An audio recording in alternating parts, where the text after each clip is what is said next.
Welcome back to Cross-Cultural Management. Today, the focus is on just introducing you to the concept and what is management across cultures. This is the name of a textbook that is new to me, but I think it's very, very good. It was actually written by a friend in Canada, and every class goes through the same types of details. If we just look at the very bottom, you can see, let me just zoom in on some of this stuff.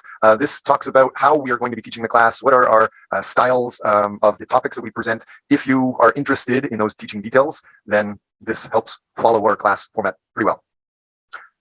So the opening thought for today is a friend of mine. I haven't met him personally, but he's probably well known to all of you guys. He talks about how there's a fantastic time right now to be entering business internationally. And there's going to be more changing in the next few years than there has been changes in the last 50 years. And this was created before the pandemic. This quote was before the pandemic. This quote was before 2020, when literally every person on the planet pretty much has been forced to work online. And that means you can now communicate with anybody online, which means very soon companies are going to realize they can work with anyone online.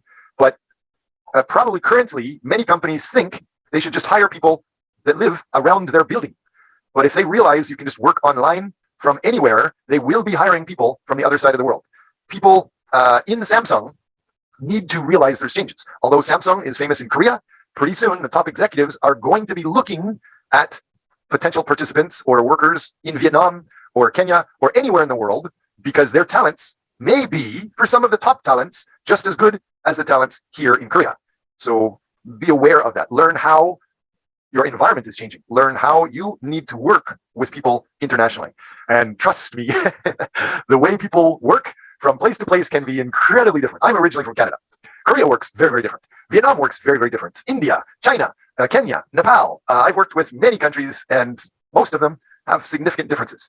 Most of them communicate using English, but with a different thinking style. So welcome, we're going to be talking about that. Next, the whole idea of a competitive world offers two possibilities.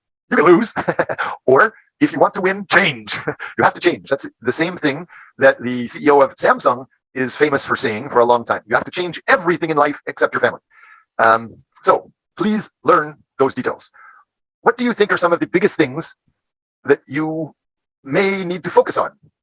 Elena, Jacobir, Shoshagos, or Ulapek, can you guys guess? What do you think are some of the big focuses you should focus on changing about yourself for life?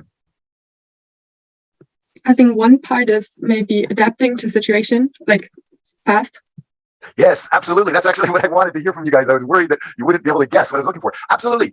Humans are going to be replaced by computers and artificial intelligence and machine learning apps incredibly fast. It's already happening. One of the shocking things is even school buildings. 100 are closing, high schools and stuff in Korea almost every month. Schools are going to be closing. Transportation, taxi companies are going to be closing. Even doctors are going to be replaced by apps that can detect your health and check things much faster and much more accurate than people that have the 6-year medical doctor training. So almost everything's changing. And so your competitiveness is to understand what is new and how to link things together faster than anybody else. Because if a professor may lose their job to a YouTube video, or if a doctor is going to lose his job to the iPhone Watch new app, for example, then you need to be aware of these different things and how to manage them, because the computers might not see these trends like that. So make yourself competitive that way. Thank you very much. Any other comments? Twice?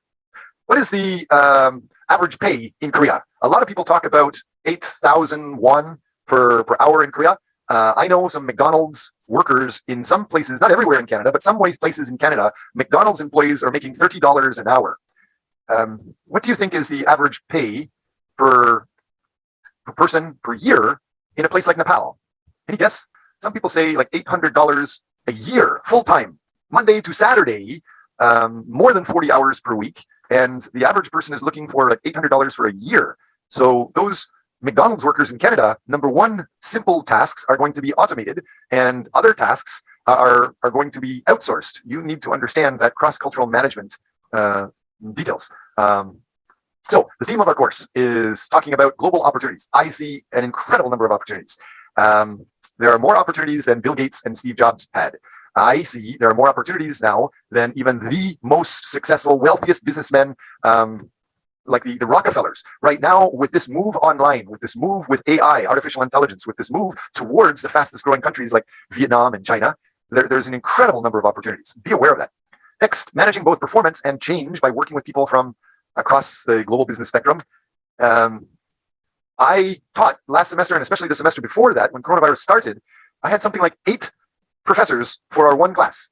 I had some people participating from Vietnam, from Romania, from Bulgaria, from Denmark, from India, from Canada, from Korea. So make sure you're aware of that. Why am I talking a little bit about that? I want you guys to be aware of it. So whatever you want, whatever you're interested in, talk about it. And consider inviting people you want to work with to participate in our class, to be a guest speaker. Many people see that it's not hard. In the past, they had to change their whole work schedule. They had to drive several hours, maybe catch a bus, a subway, whatever, to get to the university. Now you're already using your computer. You just click a mouse and you can participate with anyone, anywhere, at almost any time. So start being very proactive. If the global economy will be more competitive in the coming years, and if change is required for success, what are you doing? What are you doing about it? How are you going to prepare for it? If the global economy will be more competitive in the coming years, and if change is required for success, what are you doing now to prepare for this future? Great. Hey, come here. Give me an answer. Yes. Talk about purple elephants. I don't care. Say anything. Give me the shittiest answer you can think of so that the next person can give just a less shitty answer. Say anything. We should also gain more knowledge. We should also become more competitive. So good, but you remember you're competing with a computer. Can you gain more knowledge than a computer? I would say that's a great idea, and a little bit less. I shouldn't say shitty because that's a regular good idea, but a little bit less shitty idea is specifically for your expertise that a computer can't take that job away from you. Yeah. Go ahead. I think it's more important to get skills that a computer can't have. Like, for example, empathy, or empathy in a case of like how you talk to people, or how you make your network bigger, how you connect with people, how you can manage, or like skills like that. They're more important.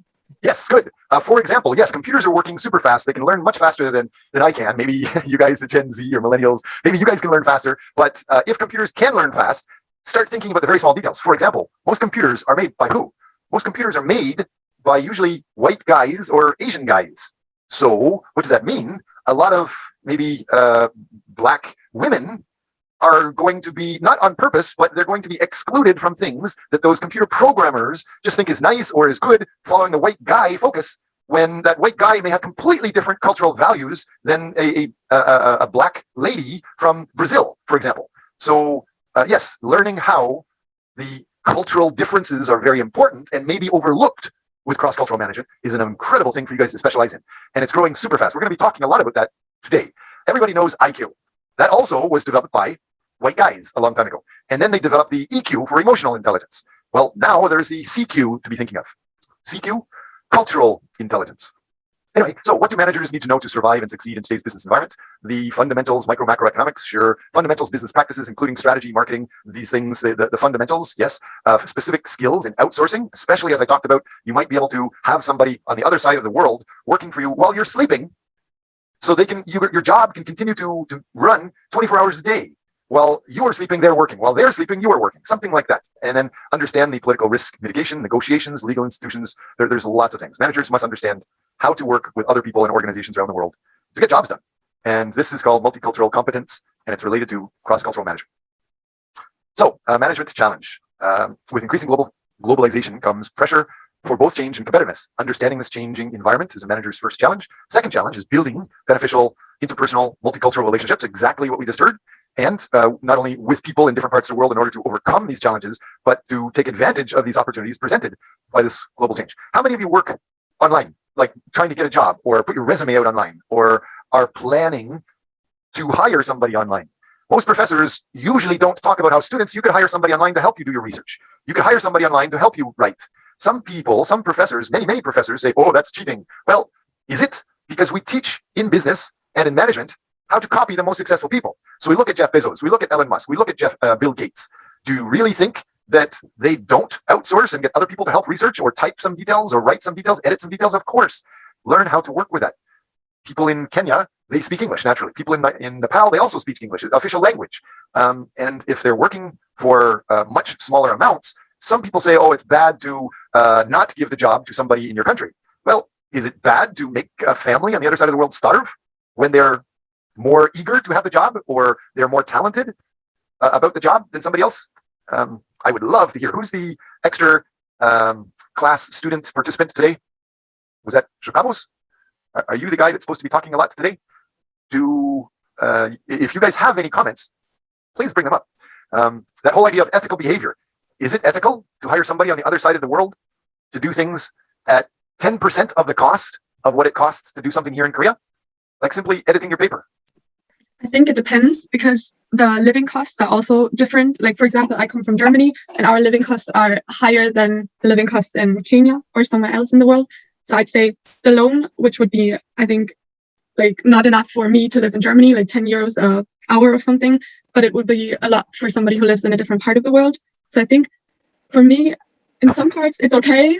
But it's also, if I just like think about it, I also get like a stomach ache because it's so sad that it's so different and the inequality and stuff like that. But yeah.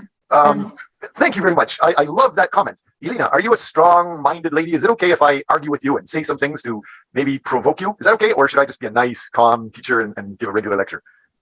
No, we can try. I don't know if yeah. Okay. We'll just try. Why did you just talk about some stranger living in Germany when you don't live there? You are now living in Korea, aren't you?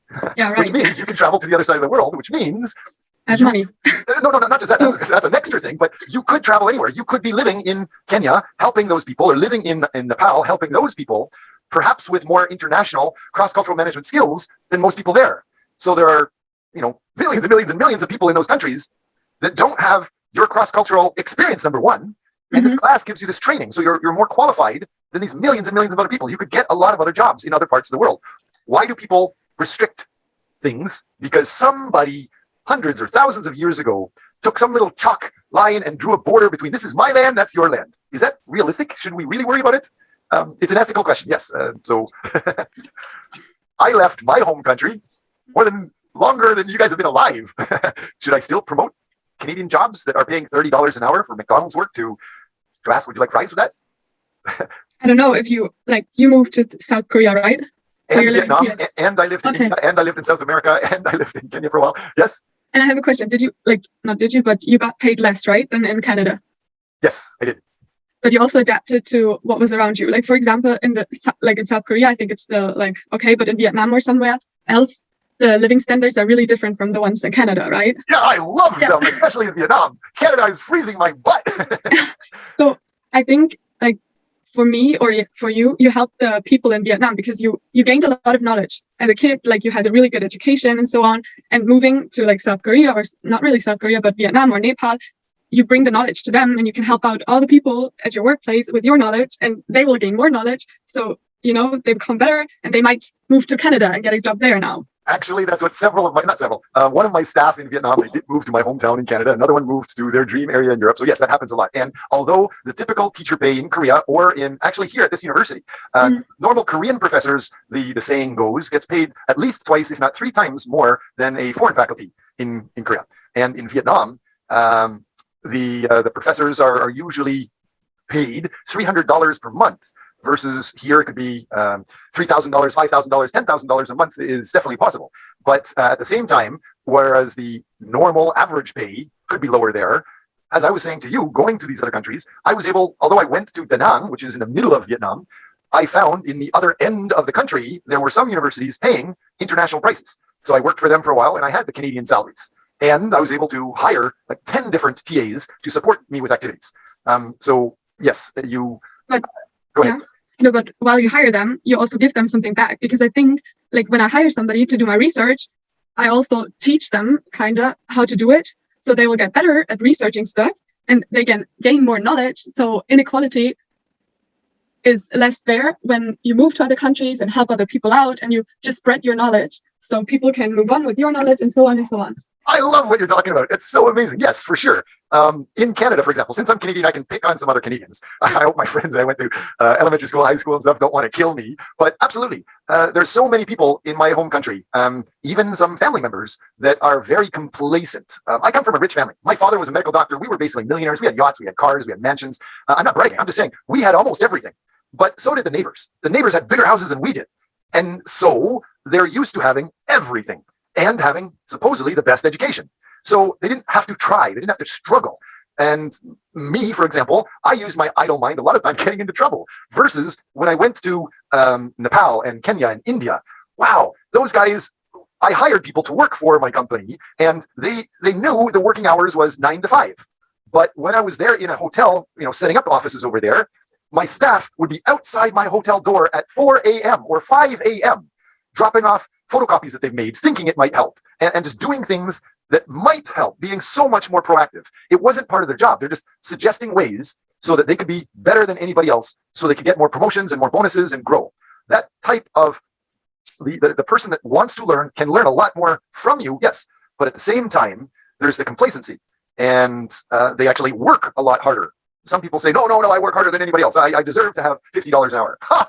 I would love to debate that. But you understand my point, right? I strongly encourage you guys to check into how you are going to start communicating for 2021 and 2022 and the future. As Bill Gates says, there's more changing around you than you could even understand. It's shocking. I can give lots of examples, but I think I'm getting off topic. If you guys want to ask, I can give you personal examples, but let's move on with the class. Topics for today. Obviously, we're talking about the changing global landscape. We're talking about multicultural competence and managerial success. We're talking about the manager's notebook. This class has several different sort of case studies that we can talk about and see how we can do this cross-cultural communications, cross-cultural management. And I have worked and lived in quite a few different areas. I've seen some shockingly different multicultural activities and failures myself. I teach management. I lost almost $2 million on a basic management mistake. So yeah, we could talk about personal experiences too, but that's what we're going to be focusing on. The changing global landscape, the whole idea of the current global economy. Wow, changing global landscape. Wow, there's so much changing. And the future global economy. Again, wow, you guys could have downloaded this PPT. I hope you have downloaded the PPT or at least reviewed the PPT before class so I can go through it quickly and try to stimulate your questions, try to stimulate some discussion about something you care about. Because there's, I don't know, trillions and trillions of details we could talk about. If I know what your interest is, I can tailor our class accordingly. For example, I've worked with Samsung Electronics and I've worked with the higher tech companies like Applied Materials that makes virtually every semiconductor computer chip in the world. And so I've seen how technology works. And we made the management systems for many other companies like SAP or Oracle. Anybody know what SAP or Oracle is? No? Those are the companies that control the information for big companies. So they know how much things cost, how things are being processed, where the item is, where the suppliers are, what the customers are. All of this is computerized, so it knows almost everything at the same time. It started around 1998, 1999, right at the beginning of 000 computer language, or 2000, the Y2K. And so that grew like crazy then. But what happened around 10 years later? 10 years later, we started having Google and Facebook and YouTube popping up all over the place. And now that management information systems that were sold by SAP and Oracle that used to cost millions, usually it was $3 million for one software to sell to one big company like Samsung. So obviously only the multi-millionaires could afford these big $3 million MIS ERP systems. But in the year 2010, we started getting Google giving that away for free. Google Analytics, Google Insights, Google Trends. So now anybody can start doing this and competing. And now with coronavirus, everybody is seeing you can work online. You can hire people from around the world. Maybe a lot of you are familiar with Timothy Ferriss's book, The 4-Hour Workweek. He's been famous for many years talking about how you should be able to make any business in about 3 months. And it should cost you almost nothing because you can do it online and work with others. So anyway, the more you guys talk, the more you tell me what you're interested in, the more I'll customize our class each day going forward. So the idea from intermittent to continuous change. There's always going to be change. The world is not getting smaller, it's getting faster. So fast. Wow. Over 50% of international joint ventures fail within the first 5 years of operation. Maybe a lot of people may be interested in entrepreneurship and starting their own business. A lot of people say that the first businesses usually fail. Usually they say 90% of businesses fail in the first year. Well, I have been an entrepreneur my whole life and I teach entrepreneurship, so I researched some of that. And I found a lot of people knew that saying, that new businesses fail. But nobody that I've asked actually knew where was a reliable source of that. It seemed like just people said it that were employees in a company. And most of those people that said it loved the idea of being their own boss, but they didn't do it yet. They're still an employee. So maybe they're saying things because they're jealous of these other people. And I did research, meaning from Canada, the Canadian government has these statistics. How many people register a company? How many people start a company? And they track that incredibly precisely, in great detail. And they show, as long as you have significant business written plans, more than 80 to 90% of new businesses survive beyond 5 years. They're 90% likely to survive beyond 5 years. So this example, I believe, is based off of gossip. Anyway, another example. This textbook is a great textbook. It's relatively new, but they say internet penetration in Vietnam. They actually didn't say 2018. They just said internet penetration in Vietnam grew 44% with 90 million people from 12% a decade ago. And I guessed that the book publishing that fact was from like 2018. And so I added this quote. I just checked based off of the simple comments from Vietnam and the Vietnam government details. It says now, although a decade ago it was 12% internet, and then a few years ago, several years ago, it was 44%. Now they say it's 74%, or 72 million people are using the internet and social media this year. And the population, there's not 90 million people population. The population now is almost 98 million. And most of them are locked in their house with coronavirus right now. Not with coronavirus, because of coronavirus. A lot of them are, trust me, ask them questions, you'll hear. So my point is, these numbers, they're growing faster than even the world's best experts can tell the world in textbooks. This is a relatively new textbook, and the textbook is out of date. So continuous change, it's amazing. From isolation to interconnectedness, it is estimated that 2020 global foreign direct investment surpassed $3 trillion.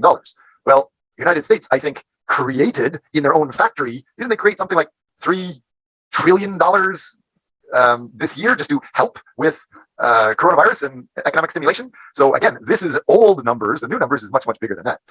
So how's that going to impact you? Why do you care? If we look at a simple thing like engines, gas cars, things like that, the use of ethanol as an additive in gas production increased significantly in American and European markets.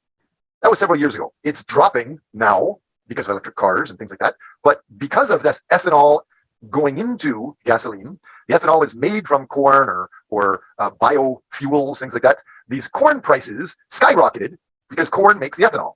And since ethanol is used more, corn became more expensive. And in Mexico, tortillas are used a lot as a staple, just like rice is used a lot in Korea. So poor families have to adapt because of gasoline stuff. Maybe a family has nothing to do with gas. Maybe they never use gas. But because of the gas growing and the corn price making that and the tortillas needing the corn, people are impacted. That is an example of how cross-cultural management is impacting you now.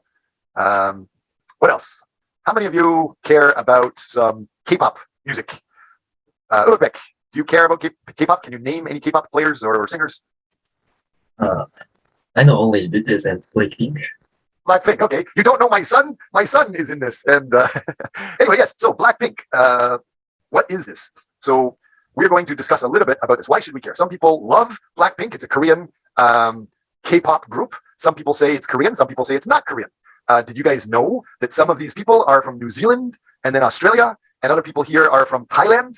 And several, one of them, most of them speak several different languages. Some of them speak more than 4 different languages. Well, Chinese, Japanese, multilingual. So I'd like to talk to you guys a little bit about that and just see if you guys see how things are around you happening. Maybe you didn't know it. And we're going to look at this link. You can look later at this link here. They have world records related to it. This other link, they also have world records related to their music and their singing. Here's another, but this one only has something like 150 million views in the last 2 months or something. So this is not that important. Let's take a look at the. I would like to talk about examples of cross-cultural management. I'd like to talk about details. I could customize some things. I can't guarantee it. But for example, this guy, JYP, he went to my university. He was one of my students. He went to Yonsei. So what are you guys interested in? Are you aware of the idea of biculturalism to multiculturalism is now a bigger thing? It's bigger than most people are aware of. Most people in Korea usually promote Korean, made in Korea by Koreans. Korea is usually 98% Korean.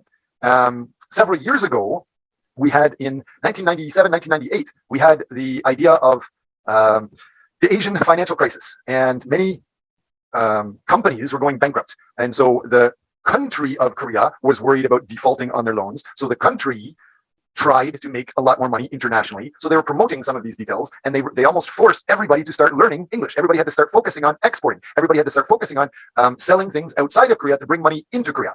Well, that was great for a while, but then another president came in and they started saying, well, now that Korea is rich and is developed, we don't need these other foreign teachers or foreign experts and stuff. So Korea started to just promote made in Korea themselves. They started promoting themselves, and English has kind of been disappearing. Are you aware of how these things impact you? Most of the places around the world, they are growing the other way. They're still continuing to go towards multiculturalism. Are you aware of that? Sometimes it's clear, sometimes it's not. Which culture should you adopt? Korea was Korean and promoted only Korea up until 1998, 1999. And then Korean government almost forced people to learn the English culture and communicate in English. I remember on the subway in Seoul one day, a little old lady, I swear she was 200 years old. She was sitting on the subway next to me, reading a small little booklet out loud to practice her English. And she was saying, get out of the way, buddy, and move your ass. I don't know if she understood it, but it was so funny. A little old lady was learning English. But now Korea is not learning as much of the foreign languages all the time. So which culture should you learn? Which culture should you adapt to? The international English culture, they say it's the international language of business. Is it? What is the best language or culture to learn? Anybody? You want to guess? It's not English. Maybe Chinese culture. Good. Chinese culture, they have a lot more native speakers, yes. And, there's what, 1.3, 1.4 billion people in China now. Yes, so that's a very good guess. But if you want to be successful, I'll give you a hint. You're supposed to stop focusing on little lines drawn in the dirt separating people, stop focusing on countries, and start focusing on the values, the norms of the people around you, whoever you want to work with. If my question was, what is the best language to learn for international business, it should be the language of your customer, whoever your customer is. If your customer is from Kenya, maybe you need to learn Swahili. If your customer is from Brazil, maybe you need to learn Portuguese. Those are just some of the examples. So there's many multicultural encounters occur on short notice, leaving little time to learn about these other cultures. Multicultural meetings increasingly occur, especially now with coronavirus. I don't know about you guys, but Facebook, I talked to people in Canada and the United States last night. I'm speaking with people in Kenya this morning and Vietnam this morning through Facebook and through Zoom. I used to think Skype was one of the best ways to communicate internationally. I would challenge, maybe many of you don't even know what Skype is. So things are changing really, really fast. Be aware of how that is going to impact you. You should definitely learn a lot about this topic. So multicultural competence and managerial success. As globalization pressure increases and managers spend more time crossing borders for business, a growing group of management experts is focusing in on the need for managers to develop perspectives that stretch beyond domestic borders. Oh my God. So I don't know who you guys are as students. I do know who I am. I would like to know who you guys are. Do you want me to keep teaching the regular details from a textbook, or would you like me to add more personal stories and examples? Because I'm itching to talk about how, when I first came to Korea in 1995, I already had MBA studies from North America. And I just walked into a fancy building that just looked beautiful. I didn't know which company it was. And I walked past the front guard that was stopping everybody else. But because I was one of the only white guys in the country, he didn't know what to say. I just walked past him and I went up to the CEO and I walked up to the CEO's door and started talking to him. People were shocked around me, but they didn't know how to work with a foreigner.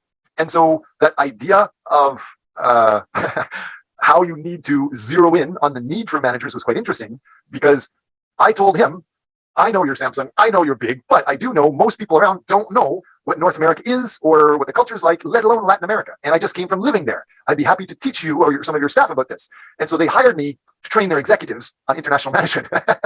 And can you guess what was one of the first jobs I got to do? I got to supervise torturing other executives. Seriously.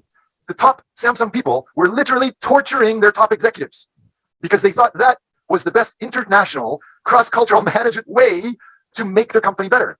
They thought that they're tired of working in your office at your desk all the time, so let's take you out of your desk and torture you somewhere, and then after you finish the torture, you're going to be happy just to go back to your simple desk job again. I was like, whoa, no, that's not what the North American thing was. They were trying to copy North American management styles, which was talking about extreme culture building. Like you would take your executives and go on a whitewater rafting activity, and you would become closer, or on a camping trip with these other people, and you become closer and more easy to share information with the other executives. Well, Korea saw that rafting and thought, okay, it's extreme, it's dangerous, let's do this dangerous, let's torture them. It was a complete misunderstanding of cross-cultural management details. So I can talk about that, lots of things like that, crazy things like that. Do you want to hear about these details, or would you like to just keep following these textbook details? So we started at 10:30 and we've been talking for an hour now. We only have half an hour left. Do you want me to shorten things and just go through the textbook details? I prefer, I hope, I pray you guys contact me and talk up and tell me what your interests are so I can specialize on developing things that help you rather than just generalizations. Maybe none of you care about Samsung. Maybe none of you like K-pop. I don't know. But if you don't talk, I prefer a mixture. Like, I think the personal stories are really good to like memorize the things out of the textbook. Yeah, or to make it, or to emphasize those. Okay. I be careful. I need to hire you to tell me okay, that's enough of the personal story. That's enough of the off-topic stuff. Let's get back to the PPT because I talk too much. For so many years, I've been a consultant. I pay for giving information. And being a teacher, most traditional schools, they have a professor at the front of the room just giving information to students. So I've been paid for 40 years to just give information. And now it's a bad habit. I give too much information and I talk too much. So please help keep me on track. But yes, thank you. Global managers are made, they're not born. Any good person that wants to be successful with cross-cultural management, you have to practice. You need to get out and do these things. You need to start yesterday. Don't just try to read a book and then hope you're going to be successful. I've read hundreds of books, but I've lost millions of dollars in stupid business mistakes, even though I'm supposed to be a business professor. So just start practicing now. Practice with me. Practice with class. I mean, I'm not talking about high class. I'm talking about practice with our class so that you're not going to screw up when you go out working with your customers or your employers. Any of you guys know who is ABB? What is ABB? Is this important? Is this a big company, a small company? It's one of the world's biggest engineering firms in the world. It's similar to Siemens. More people, I think, know of the Siemens company because there's more products, but ABB is huge. Anyway, developing multicultural competence. Becoming a global manager is the result of a process, a career path streaming through different assignments, cultures. It's a journey. So start yesterday. Elena, you've talked, I don't know, 5 or 6 times today. Great, keep talking. Jacob here, why are you so quiet? Shokabos, why are you so quiet? Ulugbeck, come on, I'm going to kick you guys. If you really want to develop with this stuff, tell me about yourself. Tell me what you're interested in. Let's help develop your process or customize the process for you because there's so many different cultures that we could talk about. Do you guys have any idea how many cultures there are in the world? How many languages there are in the world? Or even if we just pick one country, India. India is not even, it's not the biggest country in the world. It's not the most populated country in the world. But do you have any idea how many cultures or languages are in India alone? 3,000. Good. Yes, I hope you're using I hope you're using Google to scan that. Yes, there are thousands of different cultures and languages within the one country alone. What a difference. What about Korea? In Korea, it's what, 97, 98% just Korean people, 99% Korean language, everything, Korean culture, Korean values. Blackpink is thought to be just Korean, but then we know one person from Thailand, one person from Australia or New Zealand. It's very interesting what you need to be aware of. So think again, whatever people around you, you came to Korea and your process is developing and you're learning from people around you, but the culture around you is very different than most other cultures in the world, most other countries in the world. Incredibly different than India and other places.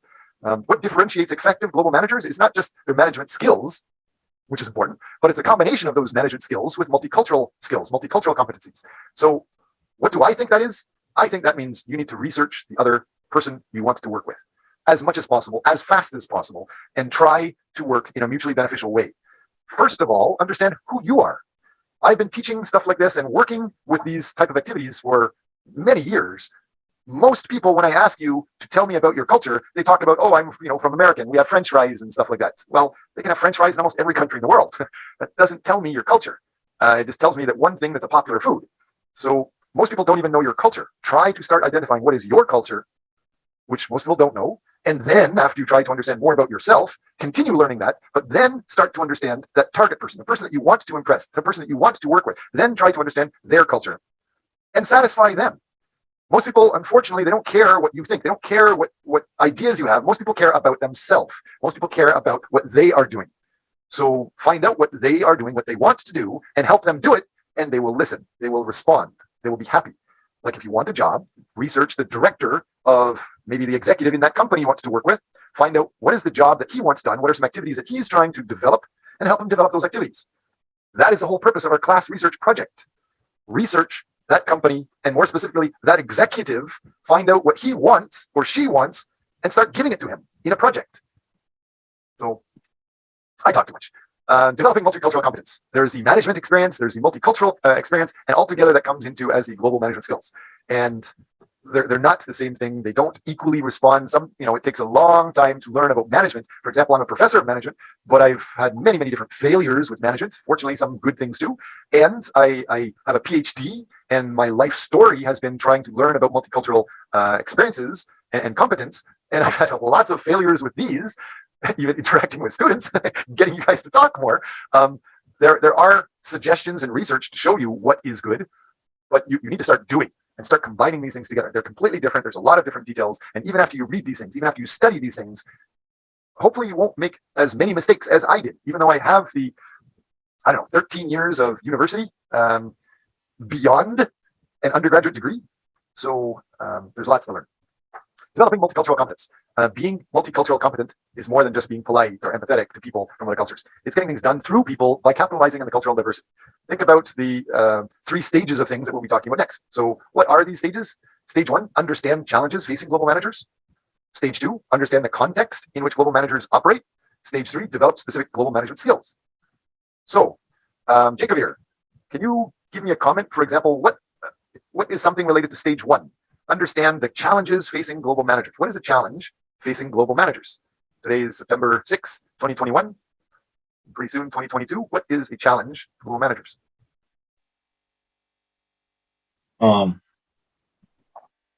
Maybe the first stage is about understanding and admitting the challenges for managers. Right. Yeah. Yes, good. Can you think of a challenge? What is an example of a challenge? What do you think any company has difficulty with or is challenged to do? Hint, hint, during the coronavirus times, still doing international business. Maybe the jobs or meetings that must be done online. Right. That also can be a challenge for managers. So. A lot of people don't know how to work online. I am a teacher. My PhD is in online education, international management information systems, but I still use this PPT form that may not be ideal. Maybe if I show you things like this and take away your name list, maybe this is easier for you guys to see. And if I combine this with the idea that you should be writing, you should be chatting, you should be interacting with us, and so write some chats, that would help. And the idea of having our class Facebook group so you can learn from the other students that have already studied this stuff before and share details back and forth, that would help. But I don't. I usually still work in this other way. Is this best? Who knows? But learning about these things is important. Number 2, why does a manager care about coronavirus? Why does a manager care about Zoom? Why does a manager care about how you show your PPT screen? Do they care? Do you guys care? Do you guys have a preference? Do you want me to show it like this so I can talk more easily about the big picture and what we're going to talk about next? Or do you like these bigger screens? No comments? Okay. Well, what about this? I'm going to jump out of the textbook and try to help you really understand what we're talking about, how people think differently. Did I hear, Elena, you said you were from Germany? Yes, I'm from Germany. Okay. Jacob here, Ulubek, are you guys from Uzbekistan by any chance? Yes. Yes. Okay. Shogalos, I'm not sure. Whereabouts are you from? I'm also Uzbek. Okay. Do you guys know how the German culture is different? And do you know how the Uzbekistan culture is different? How the Canadian culture is different? How the Korean culture is different? Do you know examples of how you're different? Can somebody tell me how this picture that I'm showing you is showing 3 different, toys, images. There's a blue one here, and then there's something that is circled in red, and then there's another one that is sort of a square version of this. And this experiment just showed these 3 things to people around the world, mostly people in Asian countries, and then they showed mostly people in Western countries, and the answer was completely different. They showed this blue thing and a square thing, and then they showed a different one, and they said, which one does this middle one belong to? Does it belong to this one or this other one? And so it's interesting to see that. We have 15 more minutes of class, so excuse me while I show you part of that. To understand the idea, it doesn't say one thing is good versus one thing is bad. It's just showing you that people from different places in the world think differently. The Western people think one thing matches versus people in Korea, Japan, China, Hong Kong, they think a different thing matches. It's not good, it's not bad, it's just completely different thinking styles. And so you guys are aware of these details. We have talked quite a bit. I think class is finished now. There is a link to this video in the slide. I encourage you guys to watch this. Here is more information about this video, more information, different video. Here's another video just talking about how incredibly different education is. So please go through those things, and we'll start talking about those things next class. Later on, it talks about cultural intelligence, but we're finished for today.